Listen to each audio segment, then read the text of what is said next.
Hello, my name is Carrie Brown and I am with the Central Mississippi Regional Library System. Today I'm going to be reading to you chapters 3 and 4 of A to Z Mysteries, The Panda Puzzle. Written by Ron Roy, illustrated by John Stephen Gurney, published by Random House, New York. Chapter 3. I'm hungry, Nate announced. Can we go home? Okay, said Ruth Rose. I'll make us some sandwiches. And I've got to get to my office and check these things for fingerprints, Officer Fallon said. But unless this guy was stupid, he'd have worn gloves. They separated at the police station. Dink, Josh, Ruth Rose, and Nate headed for Woody Street. At Ruth Rose's house, the kids made lunch. Nate took his sandwich to the living room to watch a dinosaur video. Dink, Josh, and Ruth Rose ate theirs at the kitchen table. Pal snoozed at Josh's feet. It's almost 1 o'clock, Dink said. 11 hours till midnight. So where do we start looking for the Panda Kidnapper? Asked Josh. It could be anyone, Dink said. Ruth Rose chewed slowly. Not anyone, she said after a minute. If that knife really was the kidnapper's, maybe he's a fisherman. Or a fisherwoman, said Josh. Ruth Rose nodded. Good point. Whoever it was either has a key to the gate or can climb over tall fences, Josh went on. He reached for another sandwich. So who does all that narrow down to? Anyone, Ruth Rose said glumly. Nate screeched from the living room. Dinosaur fight! Come see, you guys! Josh ran to the living room with Dink and Ruth Rose following. On the TV screen, a Tyrannosaurus and a Stegosaurus were circling each other. Their tails lashed back and forth. The Tyrannosaurus roared and snapped his enormous teeth. Then the dinosaurs were gone, and the scene switched to a museum. A man's face appeared on the screen. Hello, I'm Dr. Paleo, he said, and I'd like to talk to you about what you just saw in this video. An idea popped into Dink's head. Ruth Rose, didn't you tape what happened at Panda Park this morning? Why don't we watch your video? Maybe we'll see some clues. Good idea, Ruth Rose said. Do you mind, Natey? Can I have a cookie? Nate asked, grinning at his sister. Sure. Bring the box in here so we can all have some, okay? Okay, Nate said, racing toward the kitchen. Ruth Rose ejected the dinosaur video, then plugged the camcorder into the VCR. Nate came back with the cookie box. Josh reached for one as Ruth Rose hit the play button. The kids watched as Tom Steele, Irene Napper, and Flip Francis came on screen. Seconds later, Ping emerged from her cage. Ping looked around, froze, then turned her head sharply. Suddenly she rushed forward and began throwing herself against the fence. She sure looks angry, Dink said. You'd be mad too if someone stole your baby, Josh said. It looks like she's trying to attack someone outside the fence. Someone in the crowd? Ruth Rose asked. She's not looking at the crowd, Dink said. He put his finger to the TV screen. Remember the microphone was there off to the side? That's where she's looking. She's mad at the microphone? Josh asked, grabbing 2 more cookies. Dink's right, Ruth Rose said. Ping is looking at the people standing at the microphone. Dink, Josh, and Ruth Rose stared at the TV screen.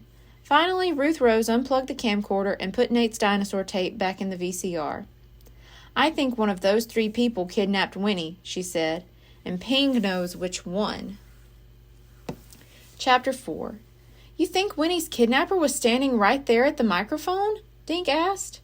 Ruth Rose nodded. Yes, and I think Pink recognized him or her. That's why she charged the fence. But the guy probably stole Winnie at night, Dink said. So how could Ping have seen him?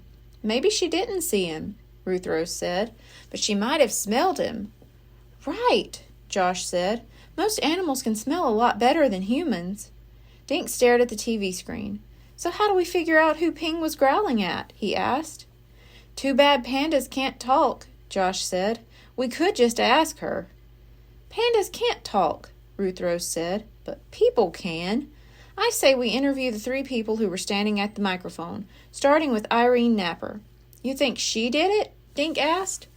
I don't know, Ruth Rose said, but she does have a key to the gate. If she thinks we suspect her, she might clam up, Josh said. Ruth Rose pointed at Dink's notebook. We'll tell her we're writing a story for the Panda paper. Good idea, Dink said. Josh stood up and patted his stomach. I have to be home by 4 to watch the twins for an hour, he said. Ruth Rose grabbed the cookie box. It was empty. Joshua, I didn't get a single cookie, she said.